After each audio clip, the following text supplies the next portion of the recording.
Hello and welcome along to another episode of our Stadium Review series, Review the 92. Each week, myself and Tom talk about a ground that we visited in the English Football League, our experience and rank it on certain areas. And this week, we've got another one of our FA Cup specials, which was a trip to Sheffield Wednesday and Hillsborough. Obviously, a very famous stadium that's been used in big events in the past, and we are going to talk about how we found that day there with a probably slightly reduced capacity. So if you are looking forward to this one, please do put a thumbs up on it and subscribe for a new one from this series every week as we take you through the stats of Hillsborough. So the ground, another old one, opened in 1899, one of the oldest in the series again, although I feel like I'm saying that every week now. It's got a capacity of 39,732, though this season it's currently been reduced on safety grounds by just under 5,000, so not sure what's been renovated there. There's a lot of empty seats there then. That's a lot of empty seats or an area that's not being used. I don't know where that's come from. And the other thing we talk about, of course, is the record attendance, which in 1934, for another FA Cup tie, ironically, was 72,841. It is a massive ground, to be fair. But huge. We are going to talk about our experience there, which was for another FA Cup tie in 2019, just as Luton went to Sheffield Wednesday for what was a fairly defensive 0-0 draw for the Hatters on the road. Do you remember your initial experience of the day? And we'll obviously get onto the big thing that happened afterwards. Yeah, so I've got a very poor memory of the game itself because I think you said it was a ball draw. So not much to really stick in the memory there. Talking points about the game, about the day itself. Coming out after the game was a bit of a mess, wasn't it? Yes. Getting on the trams after the game, and we both said, I think the two Sheffield clubs were in the same league at that point. We were like, if this is how it is when it's probably far, far under capacity for an FA Cup tie that doesn't really matter to the home crowd and it's just away fans, really. How the hell did they organise a derby? Or a sellout. Safely, yeah. Any sellout when Leeds come, whatever, yeah. When there's 30 or 1,000 in that stadium, God knows what it's like trying to get on a tram back to the city centre. It must be mayhem. What are your thoughts on it? I couldn't agree more. I found that, I'd argue in terms of public transport, taking aside things that may happen outside, the actual experience of getting public transport, that was possibly the worst we've encountered. I would argue, and I include London in that, to be honest. The only thing I can liken to it is waiting an hour to get a tram after the cricket once in Manchester. That's the only thing I can think that was similar. But you were literally just shoved on and squeezed on arse cheek to face, basically, weren't you? Which wasn't particularly pleasant. And as you say, it was less than half full, the ground that day. Yes, there were a lot of away fans, a higher number than normal probably for a league game. But being away from the city centre, your only option really was a tram, and it wasn't a particularly pleasant part of the experience.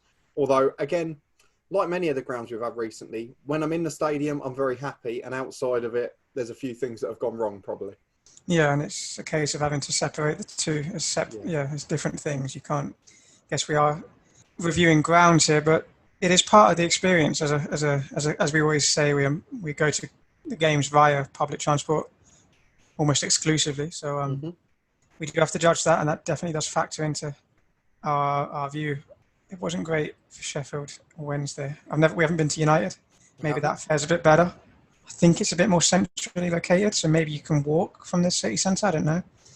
Maybe someone in the comments could be helpful replying to that. But yeah, getting out to Hillsborough was not a piece of cake. No, and we've got to say we have been to Sheffield before for other circumstances, and we do like the city. Sheffield, in terms of the city centre and the areas around, we're big fans of Sheffield, and we were looking forward to going. Bankers Draft, our favourite. But as we said, for less than half capacity, that is one of the big concerns we have to draw from it. Of course, the other thing we've got to try not to factor in too much is the fact that, well, it's come full circle since then because of the part of the series we're recording it, is that Nathan Jones gave a very bizarre post-match press conference. And a couple of days later, we found out why. Because by the time we went to Sunderland the Saturday after, which will be on the channel in a couple of weeks' time, Mick Harford was in charge. And Nathan Jones, obviously, for anyone who doesn't know, has just come back and saved Luton from the bottom of the Championship. So a bit of a bizarre weekend in that sense, because at the time, we didn't have a clue why he was so passionate about a bore 0-0 draw, why he was like he was in his press conference afterwards. And it just sort of came out of nowhere, didn't it? Yeah, I don't really remember the press conference that well, but I think you remember me. Like, we watched it back at my flat after the game, and Did I comment on it? Like, I kind of thought, he seems a bit, he's a very passionate man. I do enjoy watching Nathan Jones's post-match interviews, and we were playing really well at that point, going for promotion, so I was watching them religiously, and I just thought, I must have thought it just didn't seem like how he's normally acting when he addresses the media post-game. So there was something fishy, and my premonition was correct, because he left almost instantly. And I mean, you talked about good form. To be fair, that game, that 0-0 draw at Sheffield Wednesday, made it 16 unbeaten for us. And it went on in the league to become 28 before we lost to Charlton, which we talked about earlier in the series. And Mick Harford in the end took us up, so we were all happy. I just remember, saying about that. I think what we took away from the game was that we'd gone up against a Sheffield Wednesday team in the Championship that had some fairly big names. They have like Barry Bannon and Stephen Fletcher. Like, we thought, we're going to hopefully be in the Championship next season, and we need to compete with the likes of Sheffield Wednesday and these huge clubs, really. And I just thought, it wasn't a great game, but we went away to Hillsborough and got a replay, which hopefully would mean we'd have a fair chance of doing all right in the Championship. And as it turns out, we did do all right in the end. 19th on the final day, and we beat Sheffield Wednesday at home, so it was all okay in the end. Yeah, take that all day long, 19th. But we better move on to the key areas of the ground itself from this day, and we'll start as always with atmosphere. Now, this is going to be hard because it's going to seem very harsh, and I'm sure Hillsborough would be rocking when it's full, and it has not been known to be. But there were 16 or just under 17,000 fans there, and over 4,000 of them were from Luton. In the away end, it was a very good atmosphere. In the home ends, it was very disappointing, especially considering they'd reduced the ticket prices for the tie. Yeah, I think it was one of the games I would say you kind of get caught up by how many away fans there were. That kind of does completely cloud your judgment, and you don't really even consider how quiet the home fans are or how many empty seats. If that makes sense. You're just you're in your own little world. You're like a bubble of Luton fans. I think we were surrounded, and exactly that. The away support was great, but quiet from the home end, as you'd expect, as you said, when it's so under capacity. But then you say that, we've talked about similar ties, Newcastle, Norwich, and I know Sheffield Wednesday were in a pretty poor way when we played them. They weren't having the best time. They were sort of stuck in limbo in the Championship. They were and still are having some ownership issues and financial fair play issues. But at that point, it just seems a little bit poor in comparison to some of the other clubs we've talked about in FA Cup ties. Yeah, I do think that's a fair thing to say, and it's a shame that these clubs don't view the cup as being that, like, maybe fans, and I understand why you pay a lot for your season ticket or whatever, and if it's not included, it's just another expense. Yeah. It's just a shame. We just keep saying it. It's a shame that people don't turn up for cup matches, and if it was on the eve of the FA Cup final, it seems important to stress that. So I'm going to let you go first in terms of number, because I'm stuck between two, and I'm hoping that you will give me a bit of clarity. Oh, let's go. I guess your two numbers would be 6 and 7. I hope they were going to be 5 and 6, to be honest. Oh, okay, you're being harsh. But I always judge it on the home fans. You're going home fans, yeah. Because I do think 4,000 Luton fans does redeem an atmosphere. Yeah. Of course it would, having that many away fans. I'll go... But then I don't remember any chance or any real support from the home fans. I'll have to give it a 6, I think. So you go for 6. I think I have to go for 5 on the basis that I've judged others on home fans. Now, I'm not saying that if we reviewed Hillsborough after a league game, it would be a 5. I'm pretty sure it wouldn't be. But we've got the chance to find out next season, which is going to be the good thing for us, hopefully, as it's round the corner from you and we haven't been for a league game. So that is one I would certainly like to go back for that, providing we're able to attend again. Yeah, me too. Definitely. And then we move on to location. Now, this is where probably the negatives come into it. As we've discussed, it wasn't near the city centre. You have to get a tram. And as we've said, the tram experience, despite it being less than half full, was not good. And as a result, I feel like I'm going to end up being harsh on the ground that I actually quite liked once I was in my seat. But I don't know how we can get around the travel without being negative. No, I think the fact it was almost the first thing we brought up in the conversation suggests it has stuck in our memories, and what's a better word than ruined, because that's extreme, but it has tarnished maybe the matchday experience. It's a shame, because I do think trams are a great way of getting about in a city, and I think Luton had a tram back in the day. and I would like to see like better public transport across the country. But yeah, on this occasion, it was not a good advert for trams, and that's a shame. So I don't think it was as bad getting to the ground. No, it wasn't bad, but we went quite early. We normally do. We can go quite early, and we're not the sort to like stay in a pub until 10 minutes before kickoff and make a rush. So we probably helped ourselves there, but after it, poor chaos. Got to give it a 4 probably.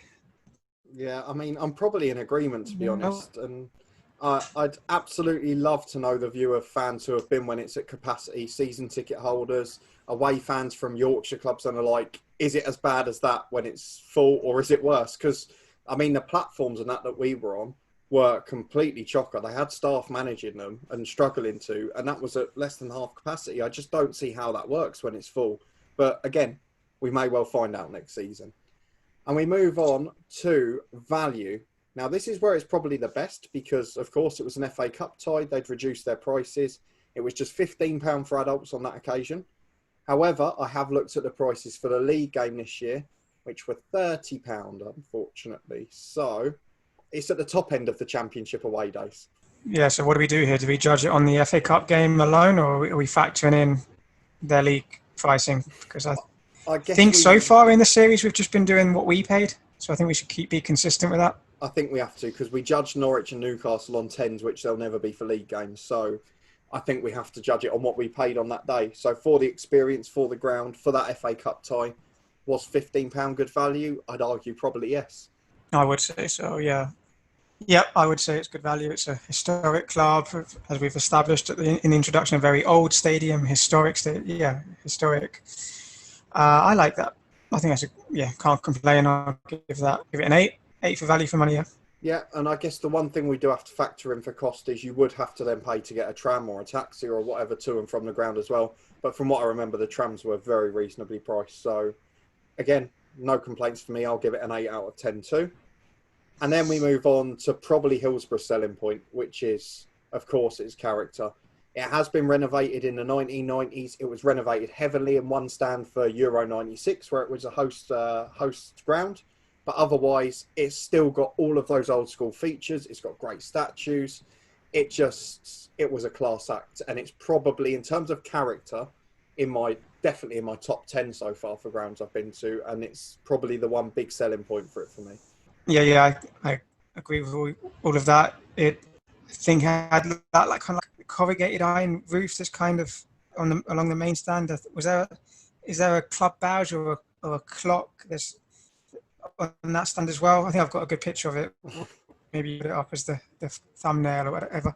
I agree with you. I really liked Hillsborough from the inside.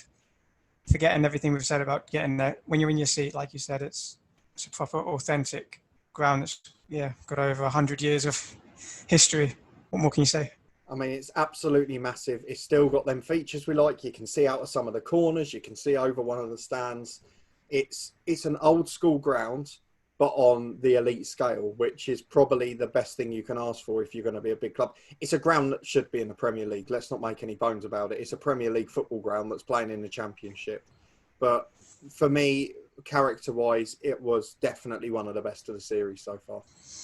Yeah, it marries together the two things. I think, like, we talked about Kenilworth Road in the series already, the ground we've been to the most, and it's got bad of character, plus it's sell by it, and then we kick forward on as a club, then really they do need a new ground. Whereas Hillsborough has got all that history, but it's still big enough and capable of holding a crowd that, is worthy of the Premier League. So it's got it all, really. I was very impressed with the stadium itself. I mean, I'm happy to go first with number on this one because I'm fairly sure in my mind with what I want to give it, and I'm going to give it a 9 out of 10 because I wouldn't class it as perfect. I wouldn't class it as my favourite, but it is right up there. There are no negatives, and it has nearly all of the tick boxes we're looking for. So without being the perfect ground for me, it's definitely very, very good and the closest to it. So I have to give it at least 9. I think I'll give it 8, and I'll just say I like it from the inside, but if I was going to give a ground the top score is 9-10, it has to look amazing from the outside as well, and I don't know if it quite meets that requirement. Do you know what I mean? To be fair, you've been slightly harsher than me on character throughout the series because I'm probably missing. I guess you're used to the Emirates and things like that, so you've had a little bit of an adaptation to what's poor and what's not. But for me, I'm missing football so much at this point that I'll happily go to any ground in the country and say it's got bags of character. So I'm always going to be more generous at this point. Right. Yeah, that's probably fair. I'm just thinking of some grounds like, we never went there, but like Main Road looked like it had some character from the outside. Highbury definitely did. I think Goodison Park does. I'd imagine Villa Park does. Like from the outside, you're just like, wow, that's a stadium and a half. Anfield as well, that falls into that. Annoyingly, haven't been to Anfield still. But yeah, I'm not sure Hillsborough had that. I think it's quite plain looking from the outside, but yeah, definitely inside it makes up for that. Then probably all the grounds you've listed there, I would give a 10 for character. So that tells you that I'm more generous, whereas for you, they'd be the 9s and 10s. So that explains the difference. I am comparing it with the very best in the country, maybe. So that is probably quite harsh. But yeah, maybe a little. Definitely worthy of the top 20 in the country, definitely worthy of the Premier League. Absolutely. We couldn't agree more on that. So our overall scores will be at the bottom as we conclude this episode. I apologise for getting gradually more red as we've gone along because it is now 39 degrees in here, despite there being a fan on in the background. So apologies if you can hear that.